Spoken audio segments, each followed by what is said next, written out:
So, yan. Nasa bahay na nga tayo. Tapos, tingnan nyo yun.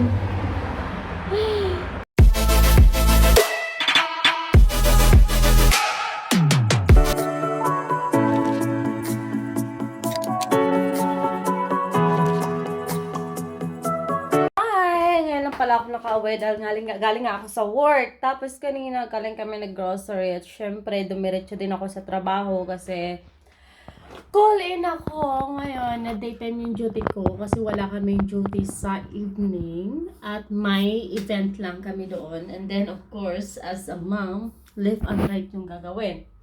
Galing sa grocery, syempre nagluto ako kanina, hindi pa na galaw dahil yung daddy namin is gumala. Ito. Grocery namin kanina, tanghali. Hindi pa naayos kasi nga dumiretso ako sa trabaho tapos gumala yung daddy Ralph namin kasama yung mga kids. This is the life of being a mom of two. So ngayon, magliligpit tayo. Bago sila darating kasi 20 minutes sabi ni daddy Ralph, nandito na sila. Ngayon, I'm sure gutom na yung Bella namin. And panay tulog lang daw yon. So, of course. And yung kuya namin is grabe din daw yung trouble na ginawa sa sasakyan. I don't know what to do. So, yeah. Ganito ang buhay dito sa Germany. Walang pahinga. Diyos ko.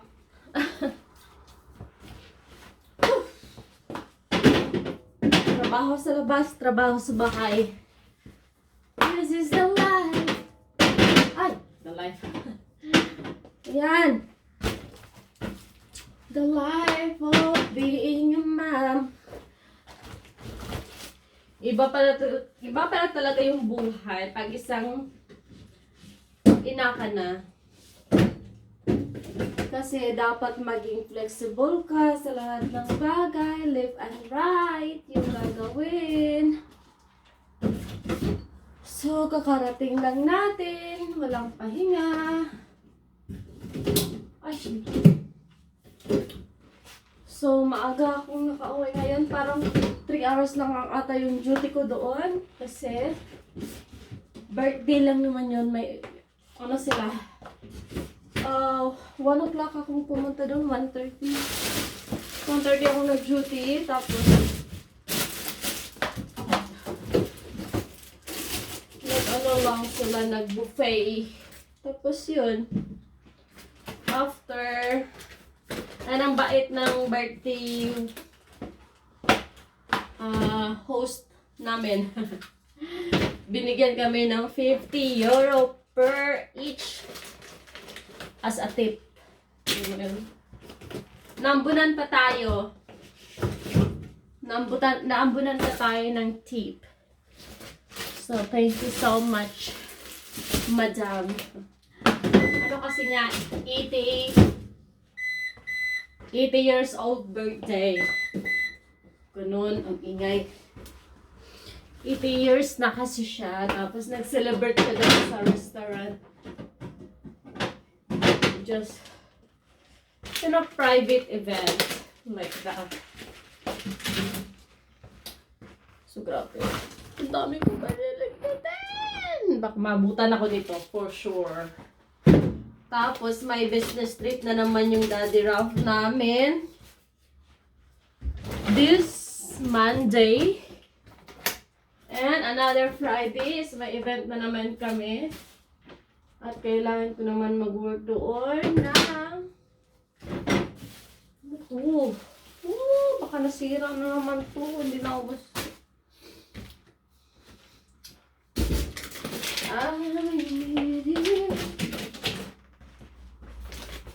Nako, buhay. Plano sana namin this Saturday. Today is maliligo sa may mga kids. Kasi medyo matagal na rin kami hindi nakapag-pool. Kaso lang, biglang may pa-event si Mayor. Syempre, cancel yung lakad namin. So, ayun, mas pina-priority ko na lang yung trabaho. para sa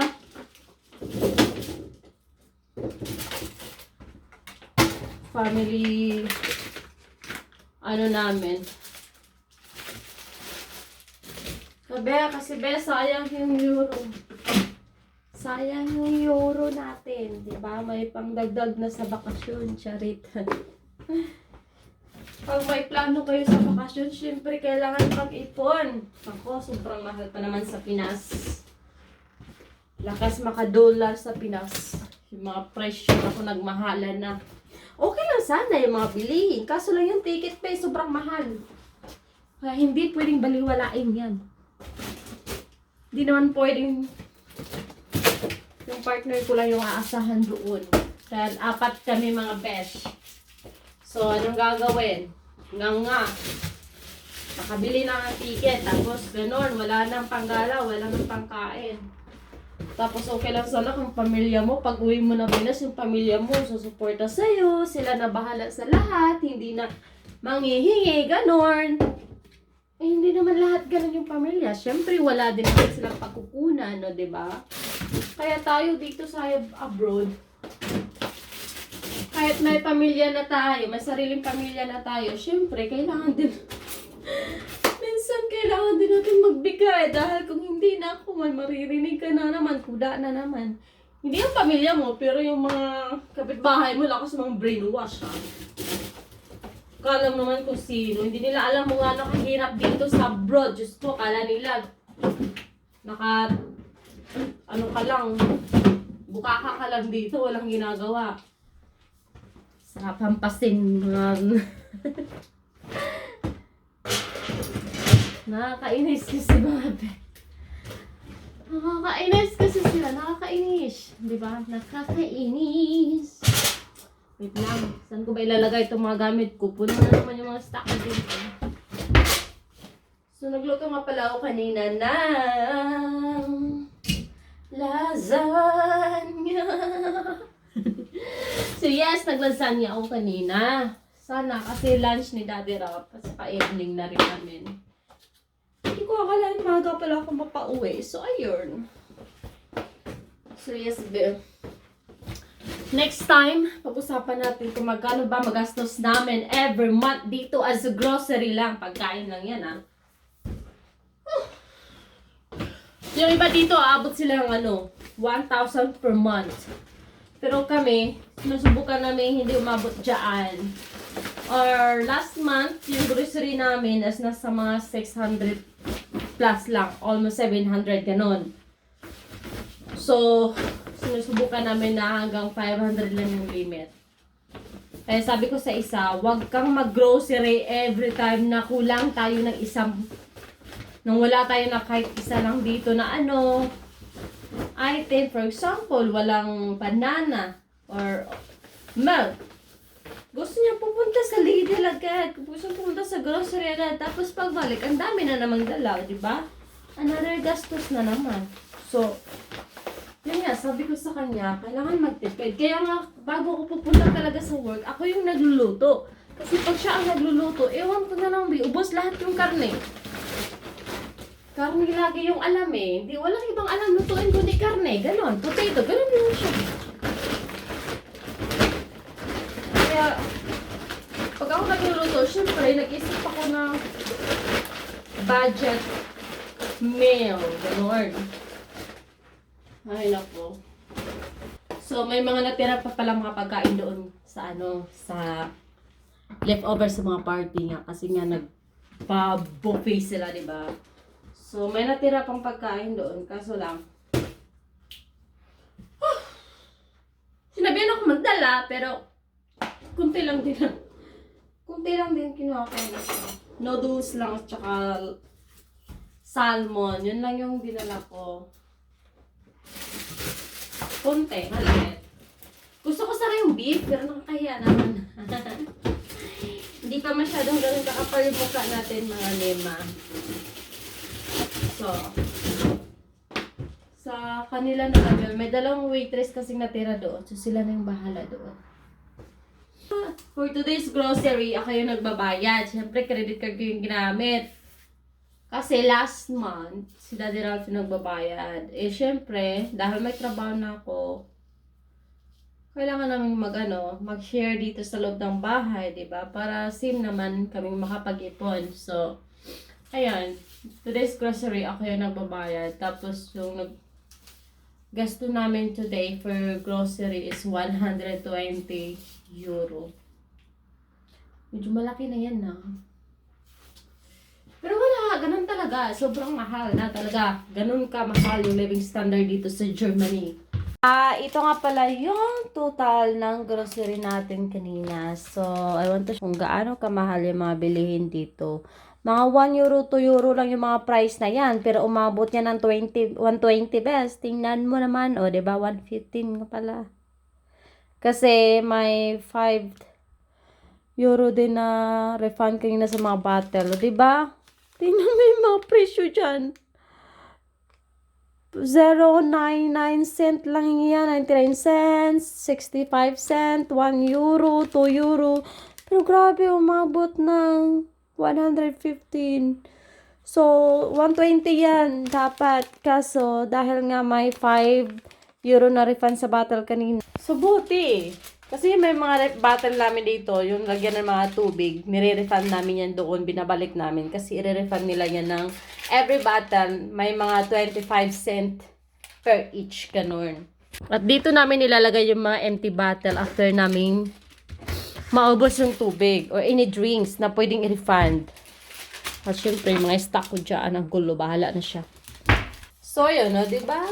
Ganun lang siya liit, di ba? Pero ang haba ng listahan. Kung hindi mo akalain, umabot ang 100 plus yun. Sobrang mga talaga ng mga bilihin dito. Kaya kayo dyan, laban lang kayo sa buhay. Anyway, see you later. Hi! Pupunta nga pala ako sa city today. Dumating na sila Daddy Ralph sa bahay. So, iniwan ko na naman sila doon. Tapos, ako lang mag-isa pupunta ng city kasi may bibilin ako. Hindi ko na dadalhin yung mga kids kasi mahirap mag-shopping pag may kasamang mga bata. So, yeah. See you later. Yes, nandito na po yung train. Sobrang lamig.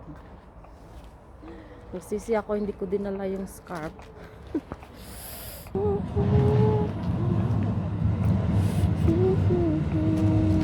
Beep, beep. Okay, let's go and get in. Where? Okay, let's go here.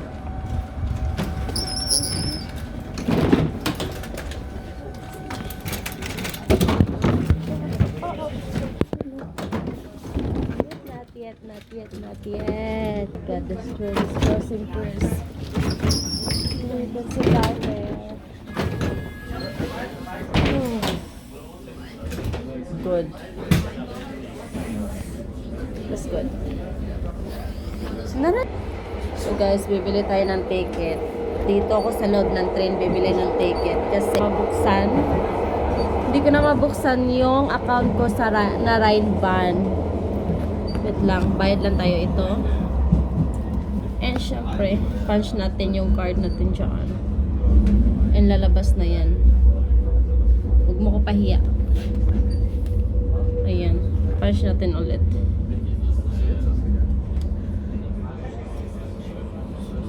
Nyari. Das ticket is bereits inverted. And what does that mean? Again. Nainis ako dito. Tagal niya. Parang hindi siya tatanggap ng cars. Gusto niya cash. So, let's try. Let's try natin magbayad ng cash. Good. Ayan, lumabas na. Good job. Thank you, Sean. Okay. May sobra pa. Okay. So anyway, dumidilim na dito. At least mag-isa lang akong umalis ng bahay. So, hindi ko kasama yung mga bata or else mahihirapan ako. Nandito na ako. Open sesame. Charing. Yeah, let's go together. Medyo matagal din ako hindi nakabalik dito sa city. Mga buwan na ata hindi ako nakabalik dito kasi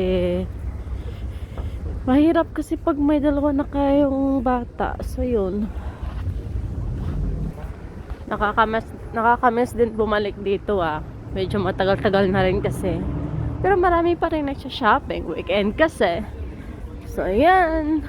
Siyempre papunta tayo sa may paborito ko shopping center. So yes, we're here again. We're back. But this time mag-isa tayo. Madilim na siya, best. Madilim na yung paligid natin. Maraming nagdi-date dito ngayon.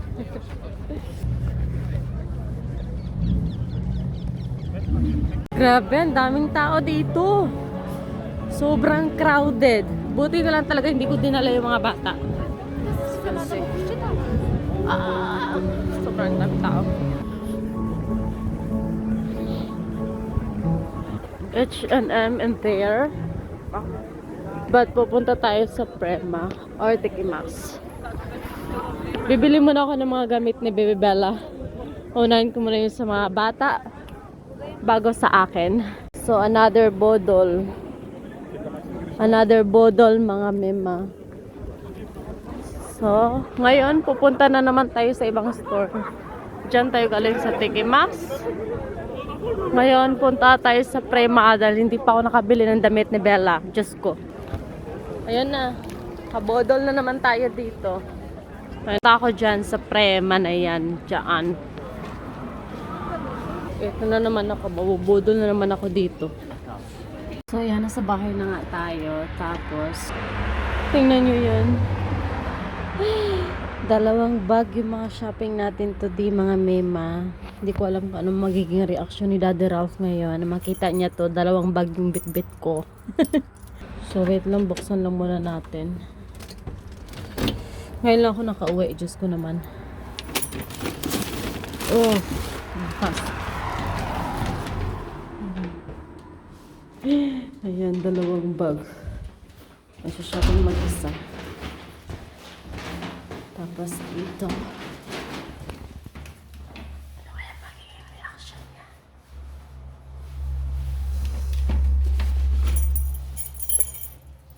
Madami niyang bili.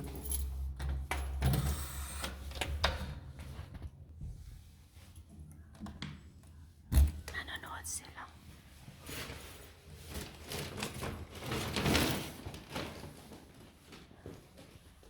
Hello. You're here? You're there? I thought you are there. Hi, good. How's everything? Huh? How's everything? Are they crying or not? Yeah, sometimes, you know. Yeah. Sorry, it takes them. Take long. Well, what is this one? Huh? What is this?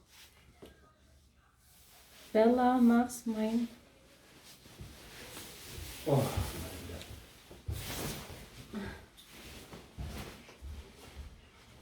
Walang reaction. Kala ko magagalit. Well, anyway, pera ko naman yung ginamit ko dito. Deserve ko naman siguro i-treat yung sarili ko. Charing. Ay, mga kasabihan talaga ng mga tao hindi makatiis mag-shopping. Last na talaga to, promise. Where's my baby? Oh, hi, Max. Hello. Uy. Hey, Bella. Why are you sitting out there? Oh my God, look at that. Look at her, how she sits. Oh, she is focusing, watching in there.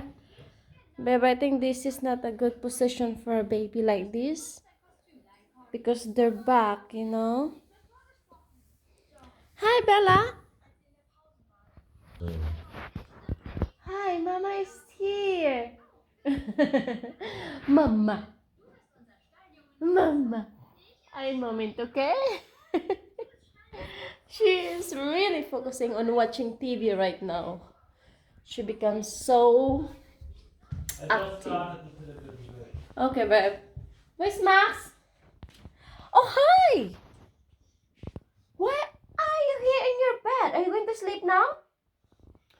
Pumunta ako sa living room kasi nandun siya, nanonood. Tapos ngayon, nung una kong pinansin yung Bella, ito siya tumakbo sa room niya. Nagtampo ata to.